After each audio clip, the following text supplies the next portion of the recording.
माधुरी के बेटे संगीता खून से लथपथ मोहनलालगंज थाने पहुंची। गेट के पास कांस्टेबल हरिलाल बैठा था। संगीता हाफते हुए बोली, साहब उसने सबको मार दिया, खून कर दिया, माँ को मार डाला। कांस्टेबल हड़बड़ाकर कुर्सी से उठ खड़ा हुआ, बोला, किसने मार दिया? संगीता की आवाज सुनकर मोहनलालगंज के एसएचओ अशोक कुमार शुक्ला वहां आ गए।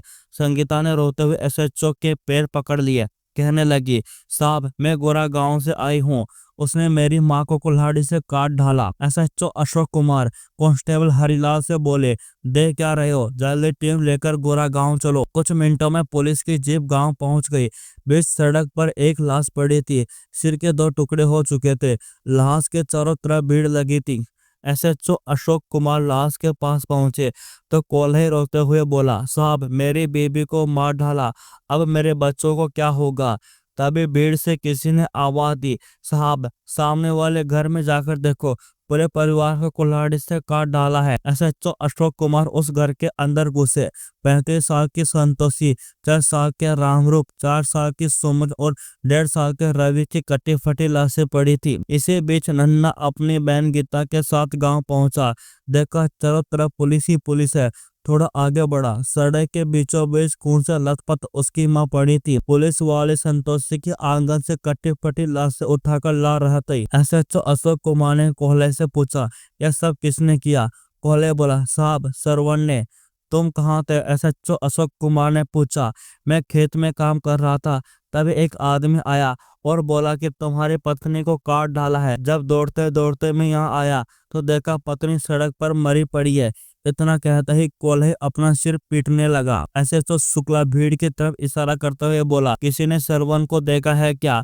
एक आदमी दबी जुबान में बोला, वो जिसको देख रहा था सबको कुल्हाड़ी से काट दे रहा था।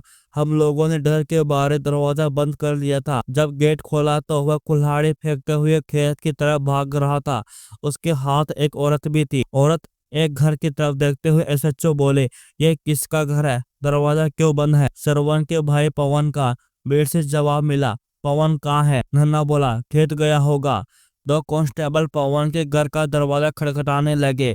अंदर से कांपती हुई आवाज आई, मैंने कुछ नहीं किया, मुझे छोड़ दो। कड़क आवाज में कांस्टेबल बोला, दरवाजा खोलो। कुछ देर इंतजार के बाद भी दरवाजा नहीं खुला। एसएचओ बोला, पड़े तोड़ दो दरवाजा। कांस्टेबल ने पैर से धक्के मार मार कर दरवाजा तोड़ दिया। सामने पवन की पत्नी सुमन खड़ी थी। उसका माथा पसीने से तरबर तरबर था। पुलिस को देखते ही भागने लगी। कांस्टेबल हरिलाल ने उसे पकड़ लिया और खींचते हुए बाहर लेकर आया। एसएचओ अशोक कुमार हरिलाल से बोले, सभी लाश पोस्टमार्टम के लिए भेजो। कोल्हे, नन्ना, सुमन, संगीता, गीता सबको थाने ले चलो। तब तक सुबह के 10 बज चुके थे। एसएचओ अशोक कुमार ने सबसे पहले संगीता से पूछा, क्या देखा तुमने? संगीता आंसू पहुंचते हुए बोली, मैं और गीता माँ के साथ रसोई में खाना बना रहे थे। संतोषी के घर से झगड़े की आवाज आ रही थी। माँ देखने के लिए गई तो सुमन वहां खड़ी थी। माँ को देखते ही बोली, इसे भी मार दो, हमारे बीच में बहुत बोलती है। एसएचओ शुक्ला सुमन से बोले, क्यों रे, ये लड़की क्या बोल रही है?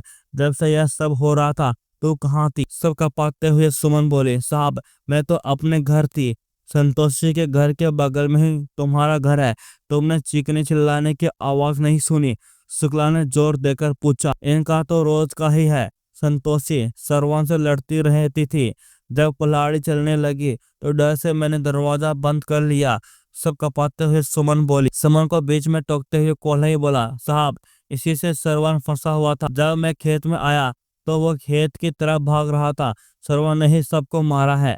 एसएचओ कुर्सी से उठ खड़े हुए सोचने लगे, कहीं सुमन के चक्कर में सरवन ने संतोषी और बच्चों को तो नहीं मारा, पर सरवन ने कोल्हे की औरत और बेटे को क्यों मारा? एसएचओ कोल्हे के सामने कुर्सी रखकर बैठ गए। कड़क आवाज में बोले, क्या क्या जानते हो सरवन सुमन के बारे में? डरते हुए कोल्हे बोला, साहब पवन और सरवन दोनों सगे भाई है। दोनों के पास 5 बीघा जमीन है। पवन की शादी हुई तो सरवन 17 से 18 साल का था।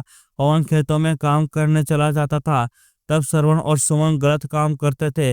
सरवन का अपनी भाभी सुमन के साथ चक्कर था। कुछ साल बाद सरवन की शादी हो गई, तभी दोनों का चक्कर चलता रहा। पवन जैसे घर से बाहर जाता, सरवन उसके घर पहुंच जाता था।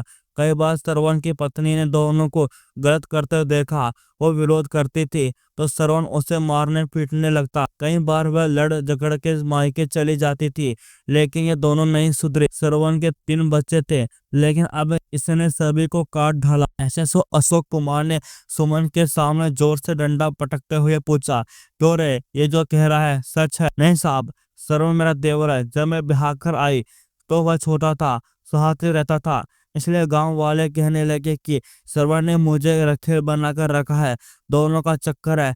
कॉलेज झूठ बोलेगा ही, उसका बेटा नन्हा श्रवण की बेबी को फंसा रखा था। सुमन की बातें सुनते ही एसएचओ का दिमाग फिर ठनका। उन्होंने जैसे ही नन्हा की तरफ देखा तो वो बोलने लगा, यह झूठ बोल रही है साहब, मेरे बीवी बच्चे हैं, मैं क्यों उसके साथ चक्कर चलाऊंगा?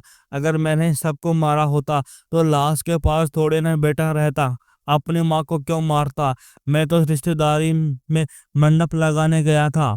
एसएसओ अशोक कुमार कांस्टेबल से बोले, सभी को जेल में डालो और एक टीम गांव की तरफ भेजकर श्रवण को खोज। पुलिस की टीम श्रवण को खोजने में लग गई। पूरा दिन बीत गया, तभी एक आदमी ने पुलिस को बताया कि श्रवण खेत की तरफ है, एक पेड़ के पीछे छिपा बैठा है। शाम करीब 4 बजे पुलिस उसे पकड़कर थाने ले आई। श्रवण को देखते ही एसएचओ ने 2 थप्पड़ जड़ दिए, फिर गुस्से से बोले, तुमने सब किया है? नहीं साहब, मैंने नहीं किया है, नन्हा ने किया है। एसएचओ शुक्ला की भौहें तन गई। बोले, फिर तुम भागे क्यों थे? मैं डर गया था, इसलिए भागा गया। श्रवण बोला, क्या हुआ था सुबह? सब सच सच बता, वरना पसलियां तोड़ दूंगा।